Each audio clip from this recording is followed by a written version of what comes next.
first, I'm a human being, and my human right is ABCXYZ. So why is it applicable to the rich and not to us because we are poor?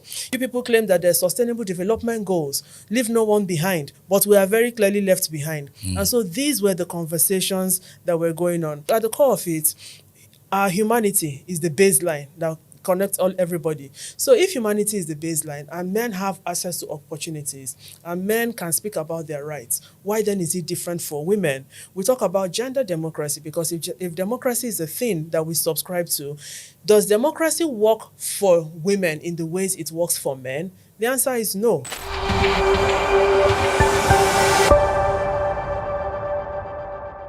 Thanks for joining in. This is Matters That Truly Matter. Well, I'm glad you joined the show. I am Priye Diri. As you already know, there's a lot of ground to cover. Sometimes the concept of unheard voices, one wonders about it.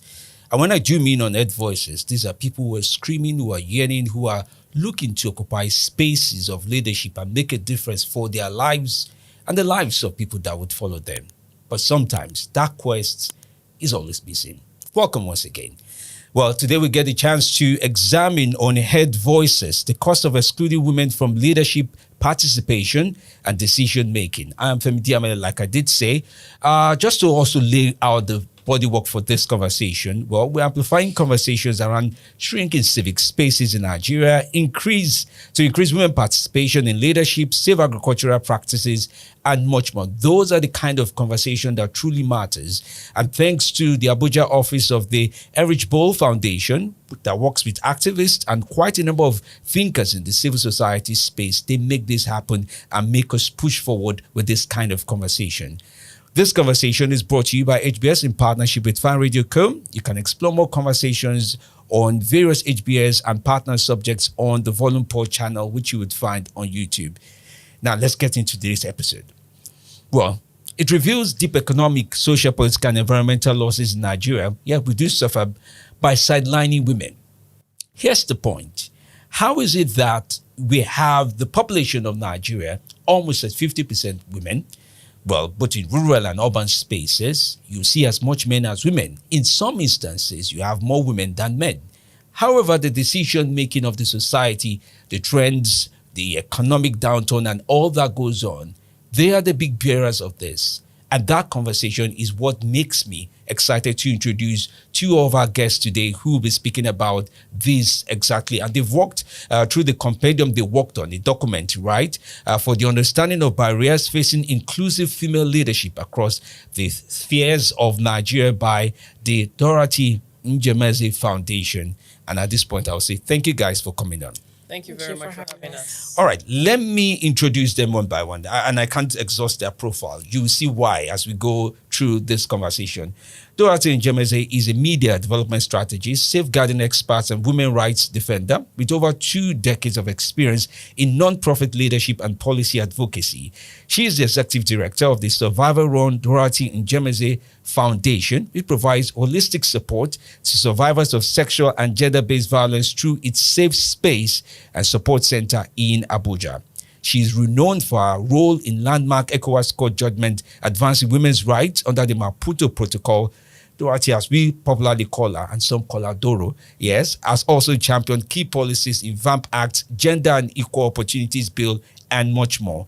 Well, extensively, you find out more about her if you go to our website, where she has lots of awards, lots of fellowship, backing her name in various rights.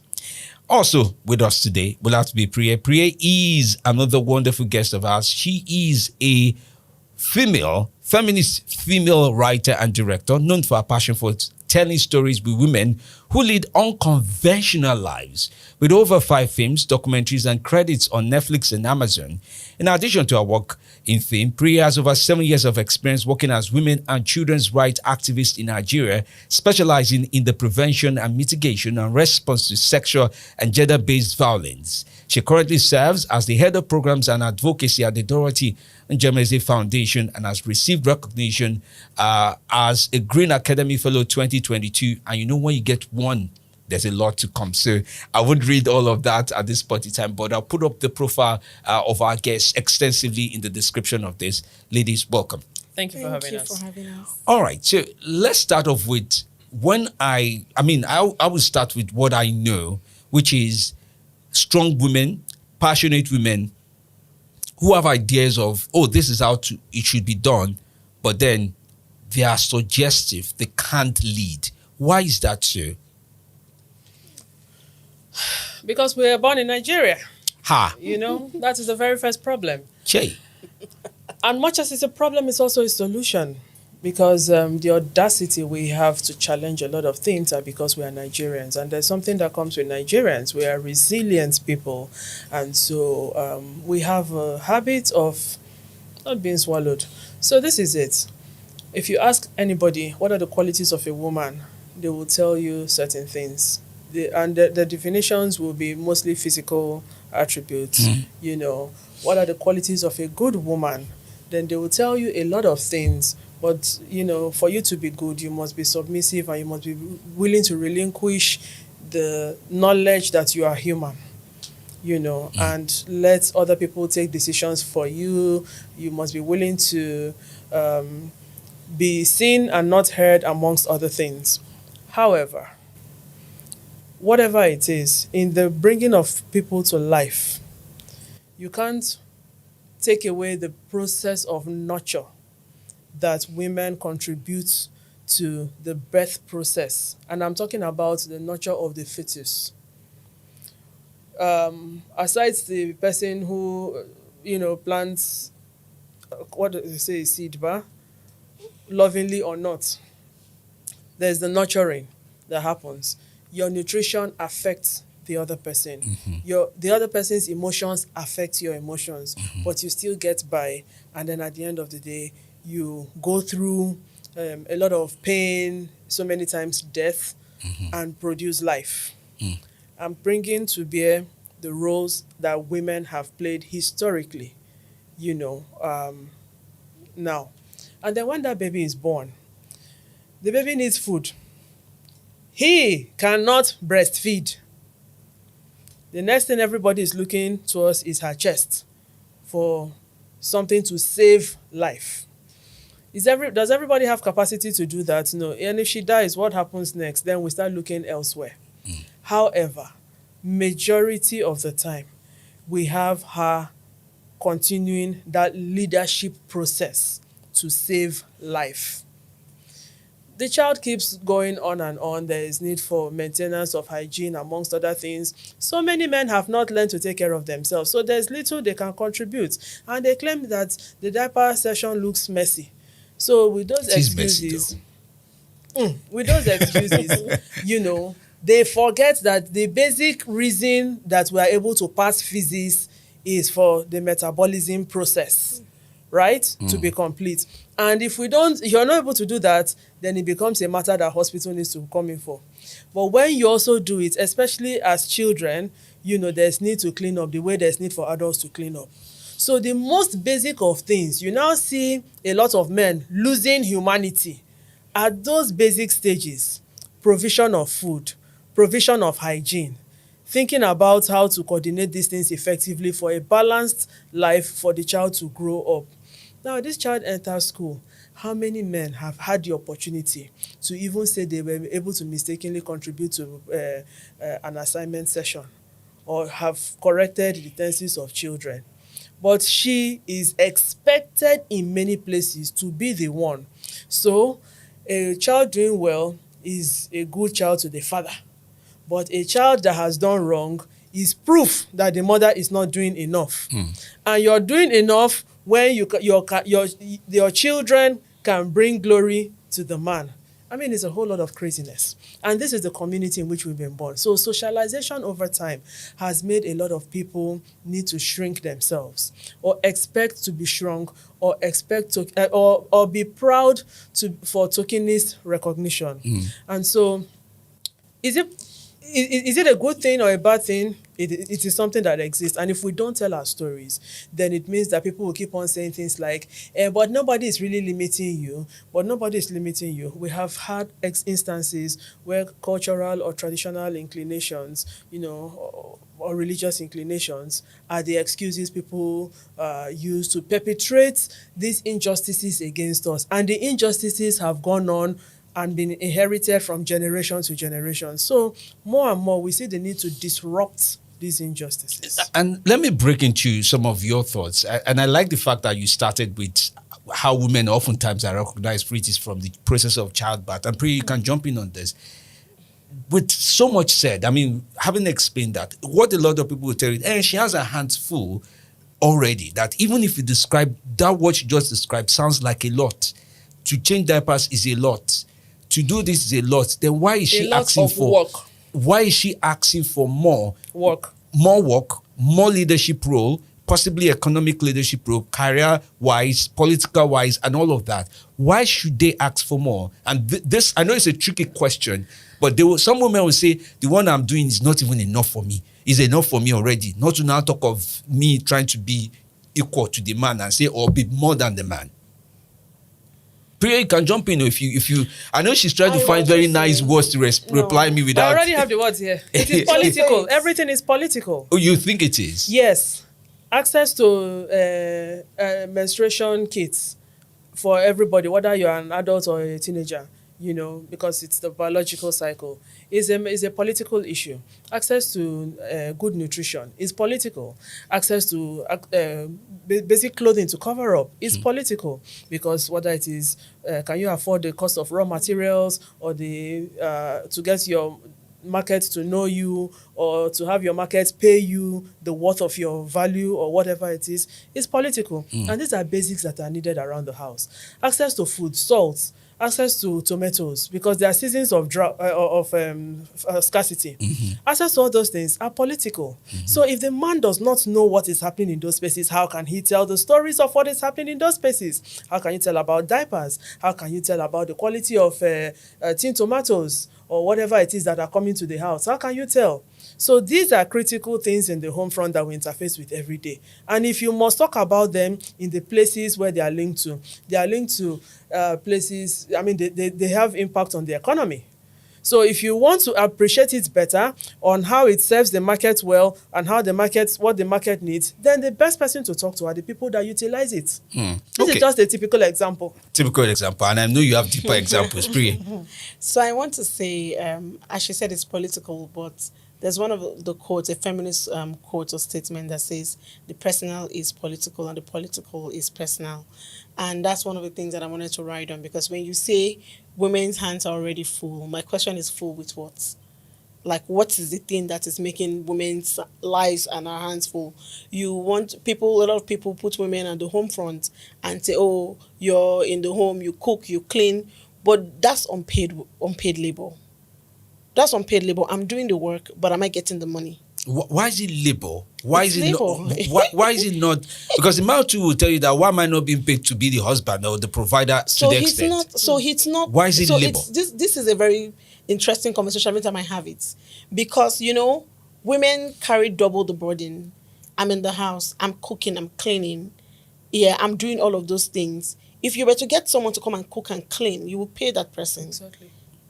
You will pay that person. If you got a cleaner, you would pay the cleaner. If you get a cook, you would pay your cook. But I'm in the house because we're supposedly married.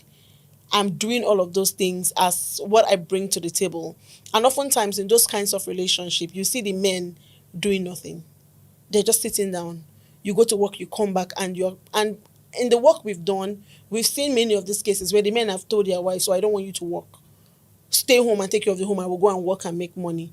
But women can also make money. So when she says the person is political, it's very important to understand that the fact that I'm here doing this thing, it's political. It's all politics as far as I'm concerned. Food is a political issue. Otherwise, why are men killing women who have not cooked food? You see on the news, a man killed his wife for not boiling rice. And you want to tell me that it's not a political issue? It is political. And then, and just to round up this question, is the fact that give me more to do. That's inclusivity. Include me in conversations. Include me in your plans. I want to make sure that my voice is heard at the table. You're sending me to the kitchen to go and cook and clean the house. That's not where decisions are being made. Where conversations and decisions are being made, I'm not there. Where you're having conversations to change plans or to make big and grand plans, I'm not in those conversations, because there's the thing that women are meant to be seen and not to be heard. So the fact that we're even asking this question, from my point of view, is further what's it called, victimizing women, putting women at the back, and sending them to the back so that their voices will not be heard. But a quick question. Yes. Who says that I cannot do all those things and in addition turn up in the workspace? Because the man eats food when he gets home. The man sleeps when he gets home. He even has time to have sex with his spouse or girlfriend or whoever when he gets home. Some people are maintaining immediate home front and subsidiary home front when they get home. Side Side homes. And they're able to do it successfully.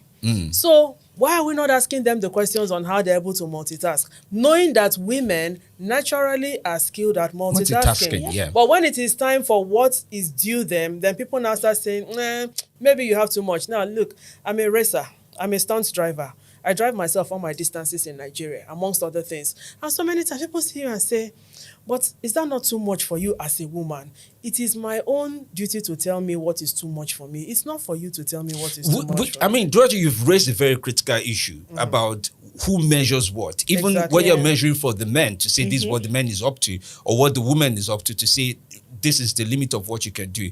And when I come to discuss the issue of inclusive leadership, which is something I want to put on the table, leadership is about, we want to make a decision with regards, let's say, this table or these mugs, how much water should we put inside?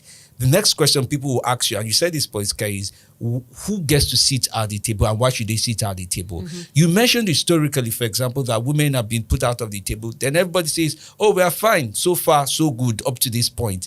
Why should a system that thinks we are fine up to this point look at the woman and says, let's include her in this conversation? Because that is one critical thing that has always been very difficult to decide. When I say inclusive leadership, it looks like call her to come and sit. But why should a woman be called to the table, whether it's in politics, whether it's in political parties, whether it's in organizations and the likes of that? I mean, these are some of the things that shape conversations that you would hear from the society. The most simple why is that I would say that a lot of people have been disrespectful to their mothers.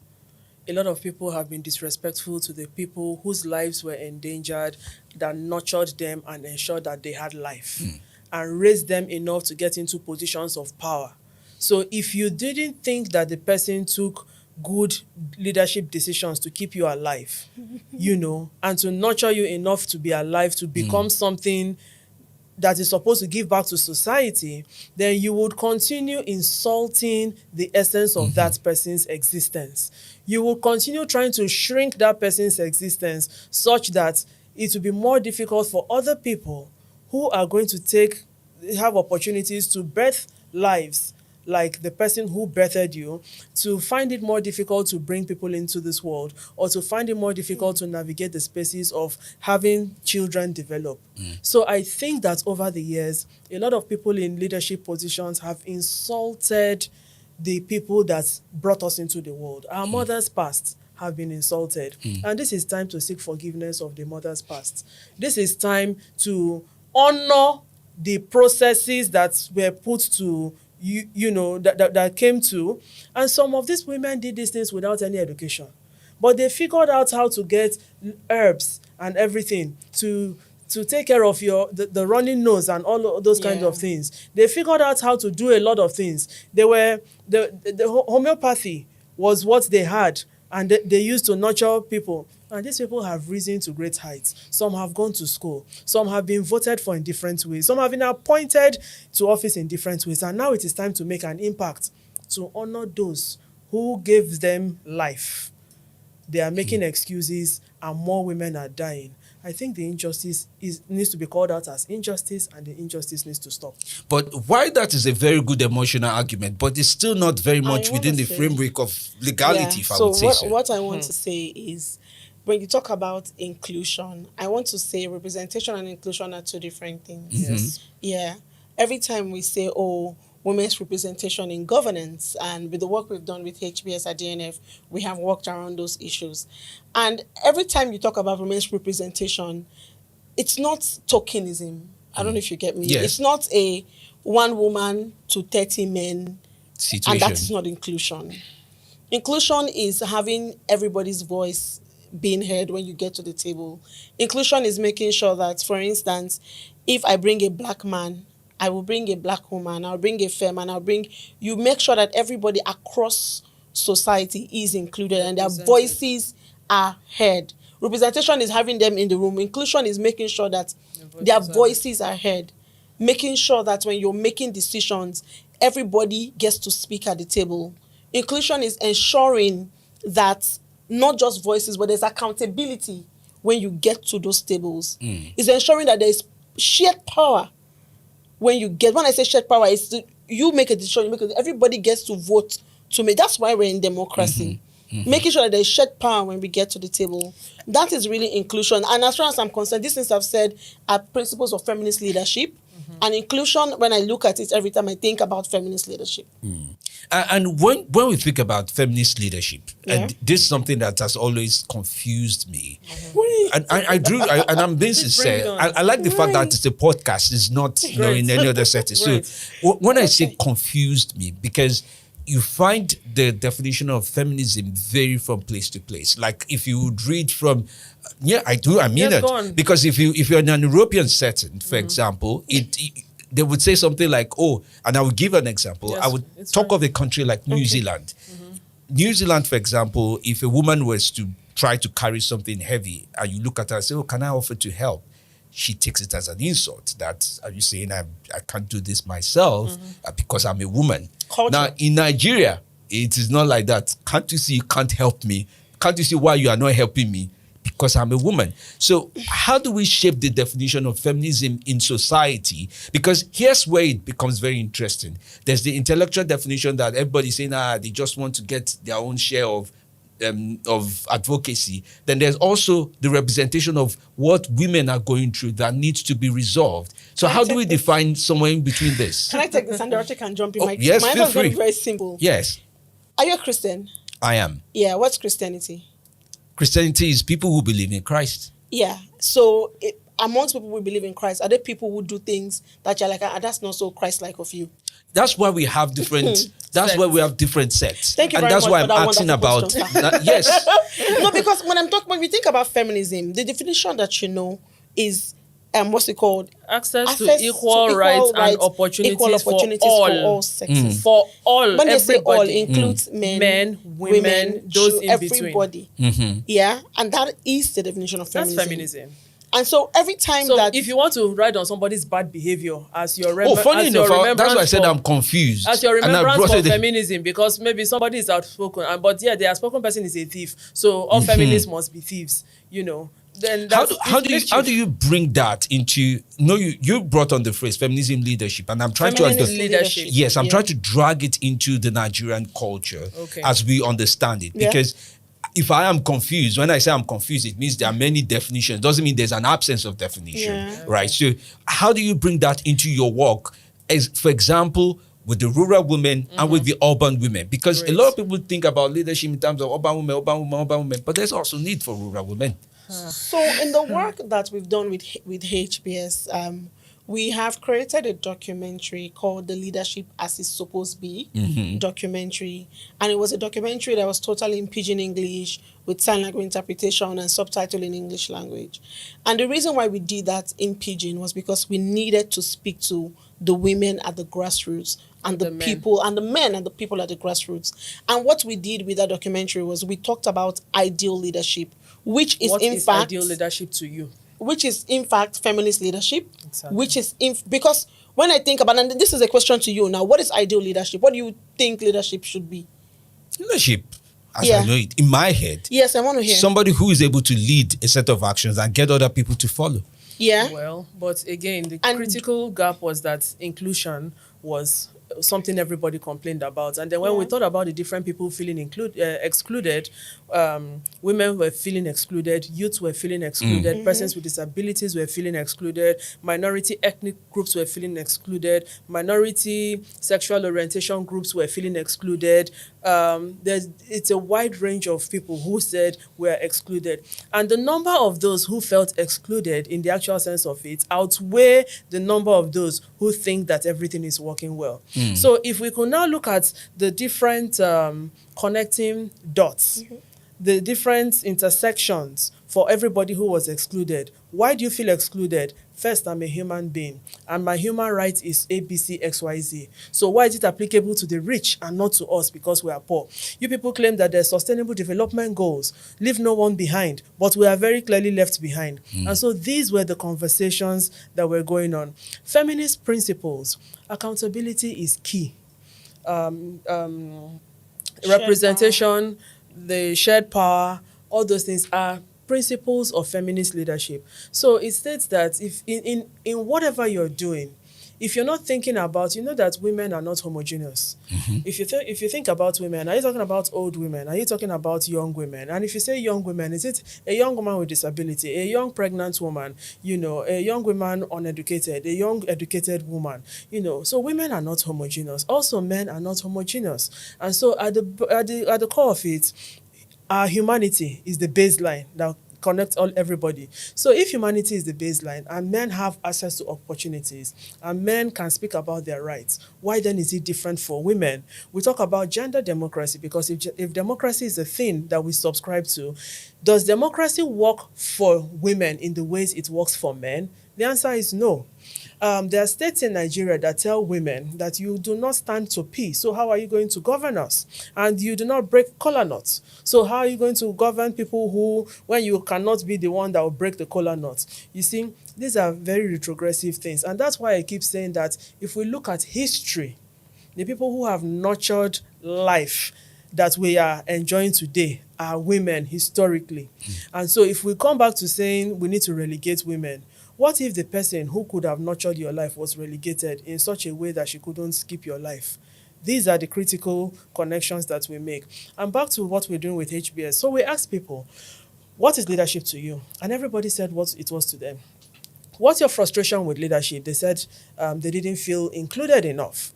Okay, so we now went back to the tenets and we identified what the people wanted and what the people thought was missing. And it's coincided with the principles of feminist leadership.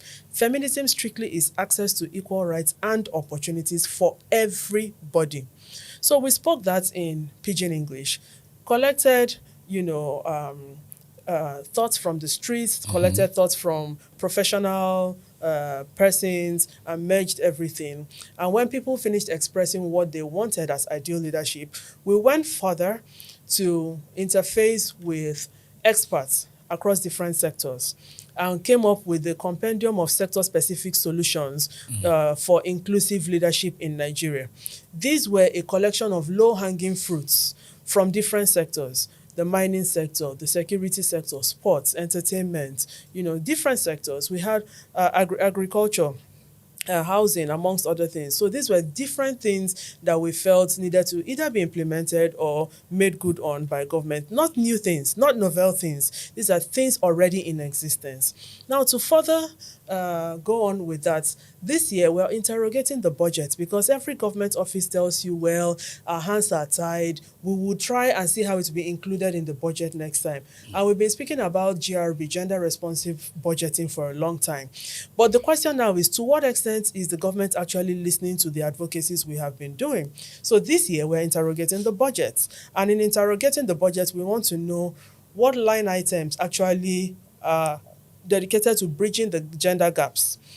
The areas that affect women the most, especially health. Yes. What is happening in those places? When we talk about education and access to education, to what extent are women being educated? And when you finish getting the education, are you able to harness the potentials you have having been educated? Because if you go into a class, everybody will say, young children, how are you? You say, I'm fine, uncle, I'm fine, auntie.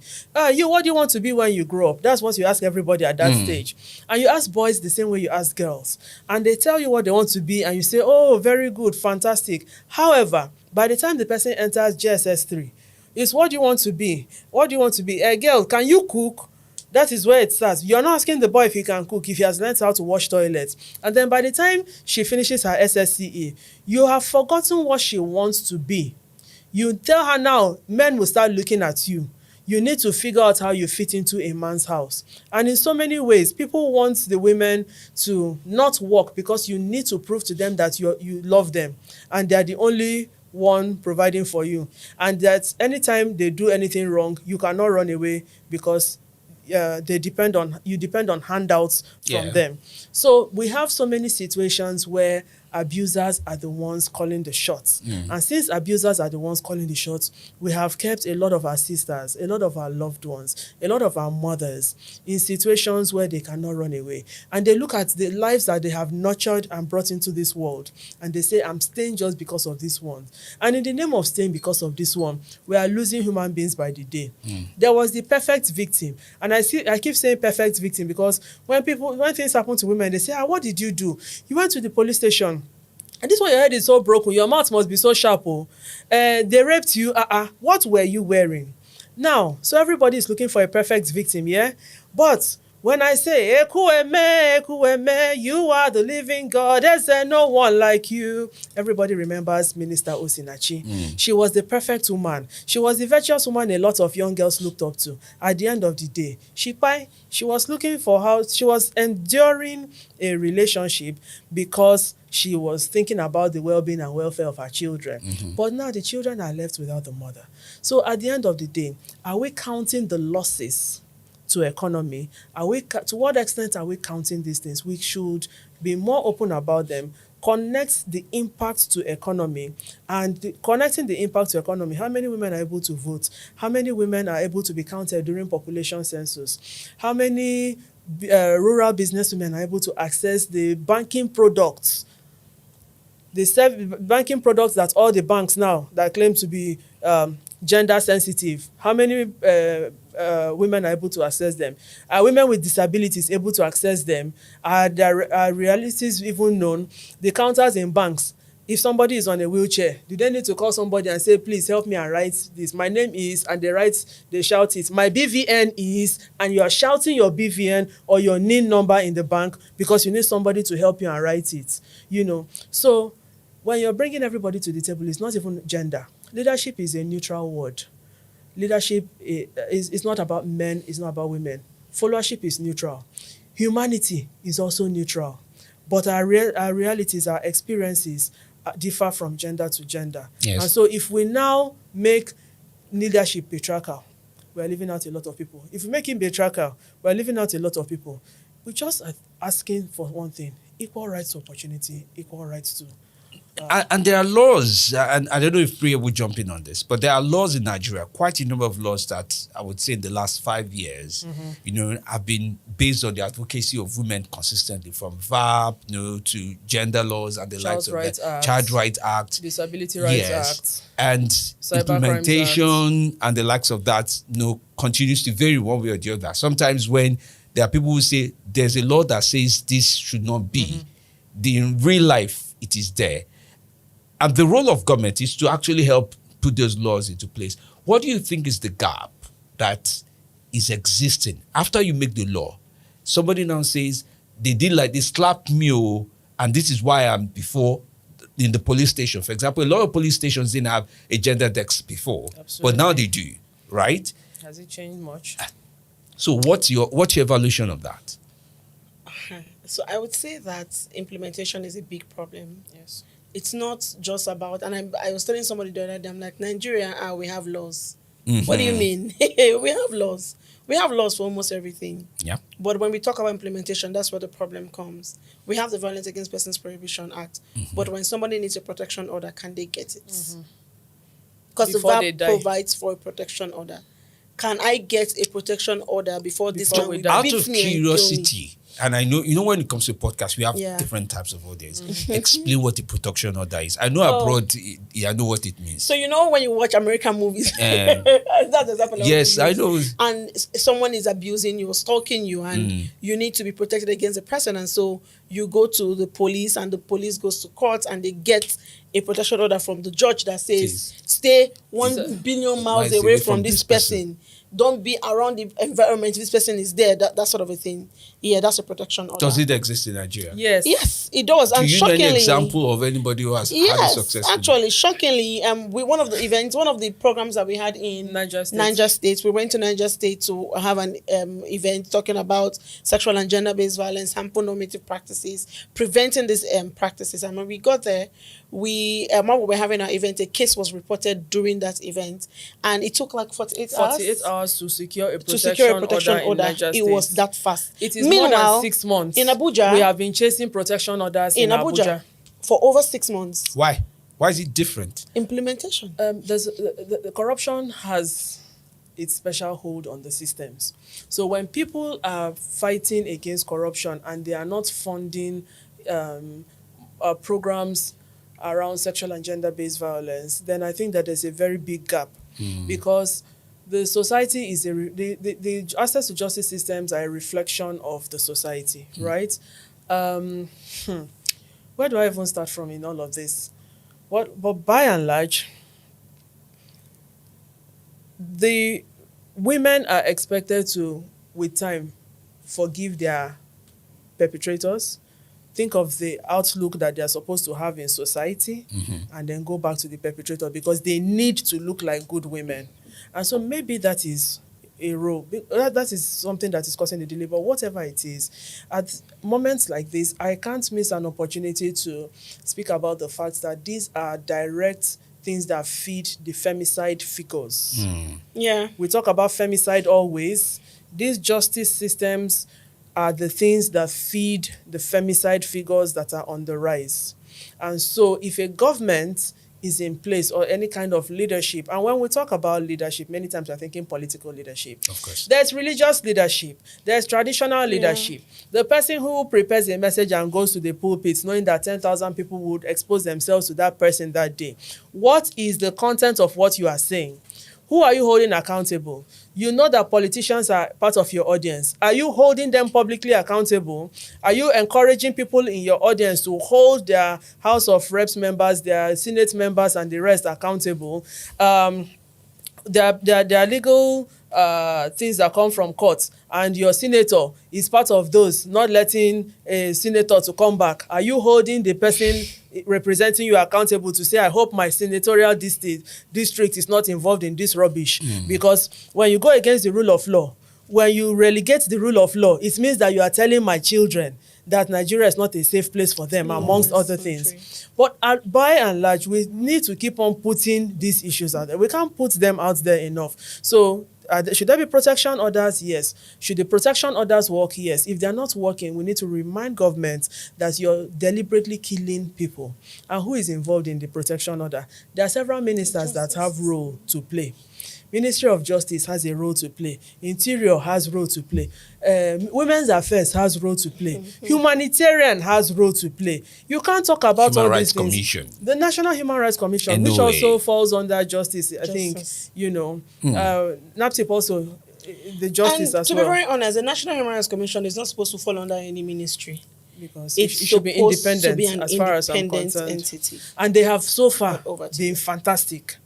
And I speak from the point of view of, engaging them the way I engage other people. So if I came to your organization and I told you that somebody in your organization, slapped me, I am not coming against your organization.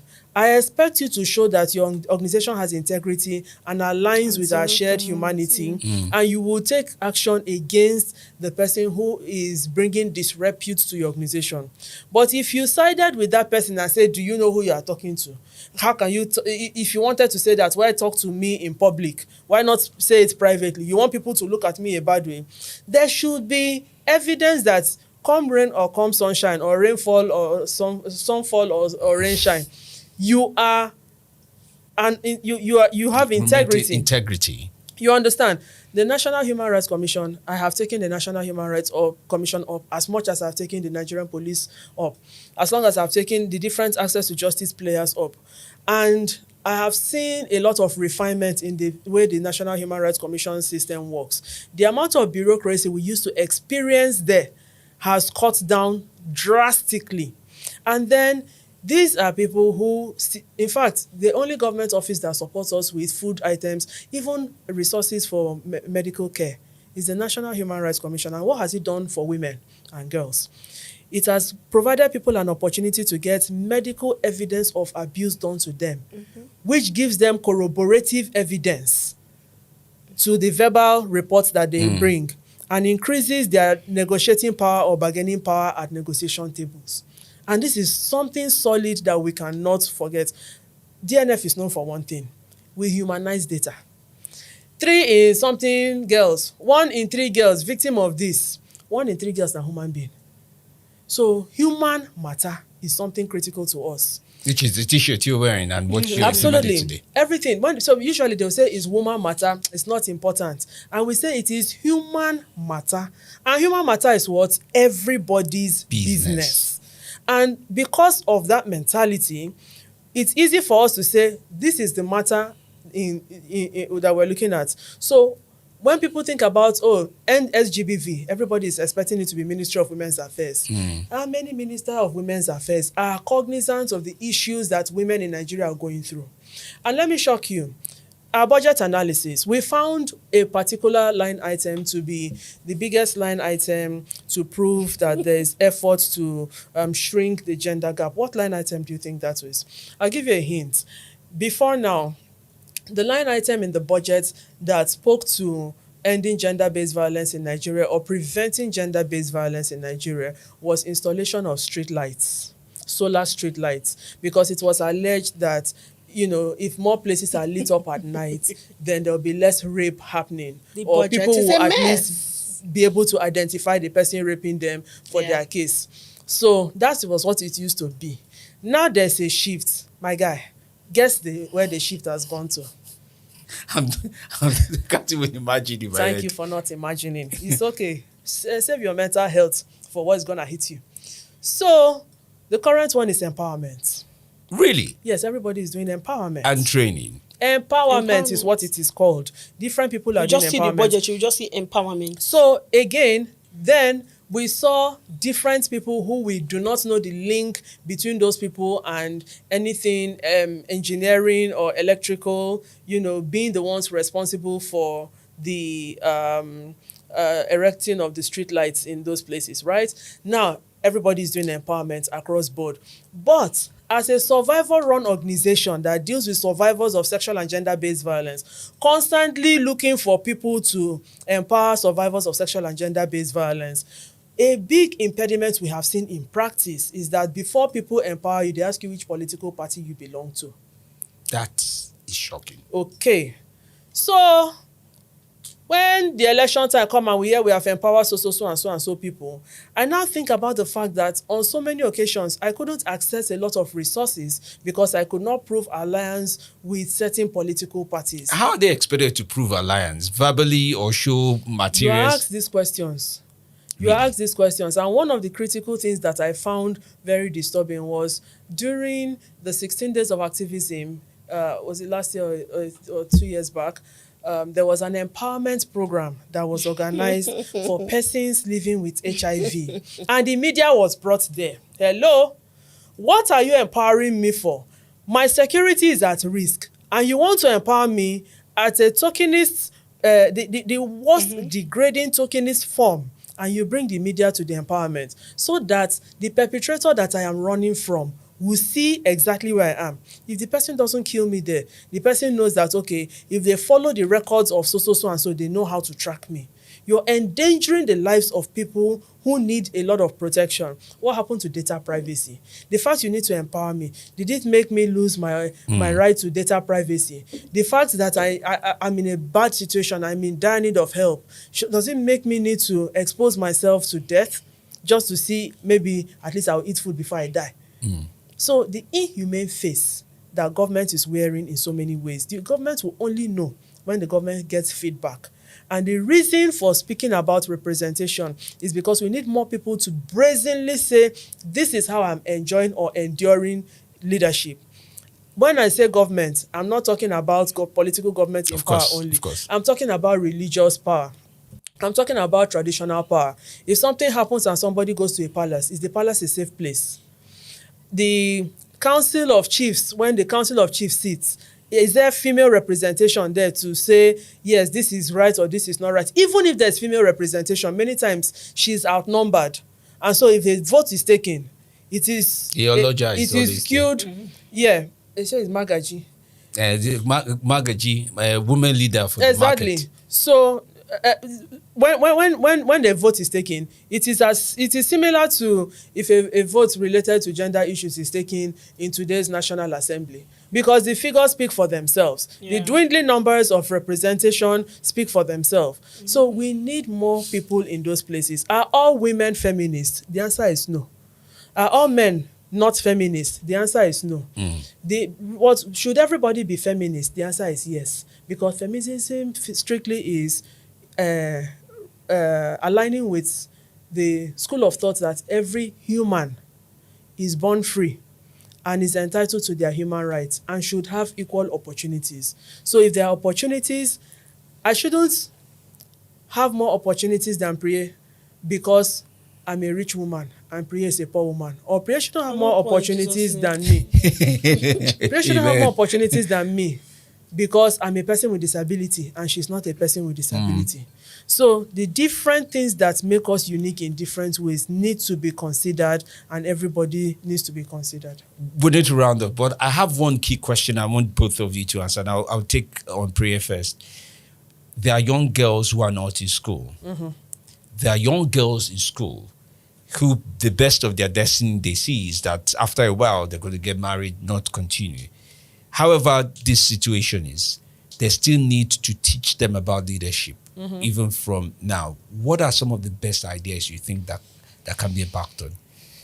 First and foremost, I would say that it has to start from the grassroots. You don't do a top to the bottom approach. When you're talking about teaching girls leadership, it has to start from the bottom, from the grassroots. It has to start from the home. I like to say that the family is the very first influence that the person has, a child, etc. So before you even teach the girl, you have to teach her mothers, you have to teach her father, you have to teach them what leadership truly is. Because we're not in the age of do as I say and not as I do. Yeah, when we were growing up, my father used to say, oh, do as I say. But then I will see you doing something else and I'm looking at you like, well, this is not what you said, oh. But I will not be able to challenge. But we're in a generation now when if I tell you, do this, and I'm doing B, I told you to do A, the child will ask you, but this is not what you told me to do now. We're in that age where children are beginning to speak up, and they will continually speak up, and they will get braver to ask you questions, etc. So I think that from the family, we need to re-socialize ourselves, and that's what I want to use. Parents need to do better. You have to, I'm talking about in the grassroots, you have to do better. You have to show your children, you get that you can do better. And I'm not saying, oh, challenge anybody or whatever, but just in the little ways, tell your girls that they matter. Tell them that their voices are important. When you go to schools, even in local communities, speak to girls about the fact that their rights matters and they have a voice. And then I'm not talking about the conventional way of speaking to girls. It can even be under a 3. One of the projects we're working on at DNF, we've been doing a lot of work with children in IDP camps. From Borno, from Kanu, they are in an IDP camp, and we're speaking to them about their human rights, about digital skills, about entrepreneurial skills, about their mental health, about their reproductive health and rights. Speak to the children, because guess what? Like half the time, like when these kind of things happen, you begin to realize that there's a change that will happen and there's a shift. With one of the projects that I'm personally doing, this is not even under DNF, as a Green Academy Fellow of HBS, one of the projects that we're currently working on now is also working with young people in rural environments and teaching them the meaning of feminism and teaching them how to be advocates for themselves and their communities. And we've had young children who, when we met them first, are you a feminist? No. And by the time we speak to them and explain what feminism actually is, at the end of the project, they're all saying, 20 of them, like, yes, we're feminists. Yes, we're feminist. And one of the boys in IDP camp came and told me he spoke to his brother about feminism. And I'm like, this is my pastor. Go on, preach more. But for me, it's like having those small conversations, because as far as I'm concerned, tiny drops of water will make an ocean. Fantastic. And by the time we begin to have those conversations, even if it's in the little circles that we find ourselves, and I tell people all the time, when I'm making films, I'm making projects, I try to find even the little conversation to bring in important things that are important to me. For instance, as opposed to having 2 friends at a bar talking about, football, the ball is nice. No, I will have them talk about consent, have them talk about human rights. And it could be in a very joking manner, but you would see that the conversation is there. Yeah, it has value because, yes, to it. Because by the time you begin to have those conversations in your small circles, before you know it, the conversation will open up and more people will begin to have conversations like this. All right, Dorothy. From the moment you're born, participating in society is something you cannot really negotiate. You stop participating in society when you die. And some of us have been at that point where we had even contemplated taking our lives, amongst other things. But we're still here. And so many people, with the nature of, the pressure from the economy, the cost of feeding now is super crazy. The cost of a lot. Now, let me share some grim statistics with you. We're talking about people who are not in school and everything. Even those who are in school, we have an increase in the number of children that are attempting suicides. We have an increase in the number of children that are self-harming. The biggest reason we have been able to track as people who provide daily services, online and offline, is that parents have gotten to the point where they need to choose between providing food and providing education for the children. So many children have dropped out of school. What is the government doing to bridge that gap? The answer is really not much, And if we don't have fora where people understand that your lived reality is important in determining how effective or not effective governance is or leadership is, then that's where the problem is. The National Orientation Agency needs to play a very big role.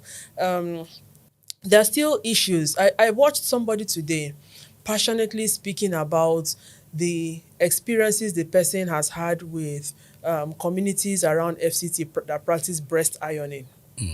Young girls, there are hot objects that are put on the chest of young girls, and then their chests are tied so that their breasts don't grow out, because it is believed that young girls with grown breasts attract men and the men rape them. And then there was also the concept that a traditional leader raised, where he says, mothers, please stop telling your daughters that if a man shifts her pants, that is the only time she will get pregnant. So when men call them, they say, go and remove your pants first and come and meet me. Let me not be the one So to the shift fact, it, please. don't let me not be the one to shift it. So the fact he did not see her pants means she's not going to get pregnant. So she goes to a corner, removes the pants. After she have off pants, she come and meet the man, believing that she will not get pregnant. A lot of people are taking unfair advantage of our children. A lot of people are exploiting poverty, and that's why it's important for us to collectively fight poverty. It's important for food security to be addressed. It's important for the menstruation crisis to be addressed. It's important for boys to know the role they play in being supportive to people who are menstruating. Male supporting.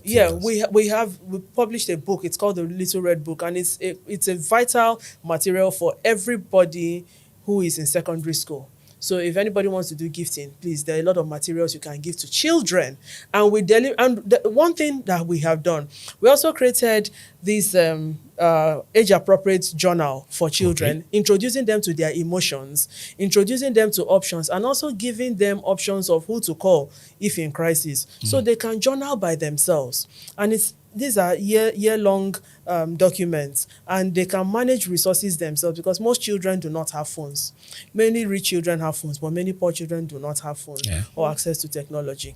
So taking the messaging that is needed to the doorsteps of those who need it and putting them in formats that they can use, which includes languages that they can use. So I hope at the end of the day, when you put up this podcast, you consider putting Pidgin version interpretation for the podcast, Igbo, Yoruba interpretation for the podcast. There's large, I didn't forget Kalabari, I didn't forget Ishekiri, I didn't forget the rest. But there's a large mass of Nigerians, there's a large population of Nigerians that need the information. The information is trapped in Queen's English. We need to cascade it for the benefit of our villages. And there are people like us on standby. We're happy to share our stories. The fact that I come up and I say I'm a survivor of sexual and gender-based violence, and people can see the audacity with which I address issues and how I address the business community and say, if you're not putting your money where your mouth is, then you're being a hypocrite. If you're not giving us matching resources where the government has failed us, then it means that you're contributing to ensuring more people are dying. So the fact that these are there, and the fact that organizations like HBS are able to understand, recognize the political value of our voices and support us to engage systems, support us to engage local, state governments, engage, the ministries, engage legislators and the rest, is a step in the right direction. A big thing I'm worried about are the funding cuts and the shrinking civic space. 2 Saturdays back, 2 girls were raped, 2 children were raped. And when these 2 children were raped, we had the issues of accessing, so they didn't have resources to go to the police station. In fact, the community in which this thing happened does not have a police station. And the next 2 villages away or 2 communities away, that is where there's a police station in Keti. And then a police station, a police officer in that, not police station, a police outpost, not even police station. And when there's a lot of police reforms work going on, it seldom gets to police outposts. It gets to the divisions. Now, the division, I think, is Kabusa division, but the closest one was the Keti police outpost. Do you know that eventually when they got to the place, the perpetrator was detained for 2 days and then released? The window for post-exposure prophylaxis administration is 72 hours. By the time the perpetrator was arrested and released, nobody was thinking about administering post-exposure prophylaxis for the children. Eventually, when it got to our knowledge, through a religious leader in the community, we just called OC Gender at FCT Command and said, has the matter been transferred to you, because we are aware of everything? And they said no. So the OC Gender calls the DPO, and the DPO calls the division, the outpost, and that is how the matter now started actually traveling. Everybody doesn't need to know a DNF, but people can actually take leadership at different positions. My challenge in that was that post-exposure prophylaxis got to the children a week after. Dirty. A week after. So calling on people to make their lived realities part of the things for considering the success of a government is important. How responsible is your government? Is your business. Your lived realities are the benchmark for determining how responsible your government is to you. And you're not calling somebody a bad person. Yeah. Maybe the person does not know what they are doing. So we need to keep shouting in our different languages. We need to keep calling our legislators. We need to keep telling these people, you cannot say you are representing me when my own lived reality is not captured in that space, you know. And so by and large, we just need to keep talking, and we need to keep letting people know that there's a lot of work to do. And I have to say a big thank you to you for all you do and continue to do. Thank you. And if there's anything that anyone should be convinced about, is the passion and the will to go further beyond where you've gone so far. And we see that all through, even in this conversation. Thank you so much for coming up. Thank you so much. All right, well, that was the very, very prime conversation. If you went through it and want to watch one part back over and over again, then you're doing the right thing, because it's very likely that it's not one set that you watch this, you watch, you think, you connect, you find the stories that you can connect with and understand it better. But if you're pretty much wondering what we've been talking about, it's about the unheard voices. We went from urban situation to rural situation, women, and the reason they should be represented and included in leadership as we would have it. And that's been the big conversation we've had much of today. Well, this conversation is brought to you by HBS in partnership with Fine Radio Co. Studio. Explore more conversations and videos on various HBS and partner subjects on YouTube channel at the Volume Pod. Participate in social media quiz and polls and engagement as you would love to do so. It's a big step that you would take to understand more. And yes, a big thank you, I must say, to Dorothy Njemanze, the Executive Director of the survivor-run Dorothy Njemanze Foundation, DNF. Thank you very much for having me. But I like the way you throw in the phrase just before you mention your organization, the survivor run. Not many NGOs do that. But it's important to capture it. You know, people speak for survivors, but this is survivor run. Over 80% of the people on the board, management level, and staff of the organization are survivors of sexual and gender-based violence. violence. Not just speaking about it, but also acting Yes. on the experience. And of course, Priye Diri is programs production and advocacy manager, a filmmaker, a feminist filmmaker. I'm a filmmaker too. I Not know. dey Are forget you that now? part. That's why anybody who doesn't know Dorothy should Google it. The rest is the rest. Thank you so much for being on Matters That Matter today. I'm Femi D. Amele.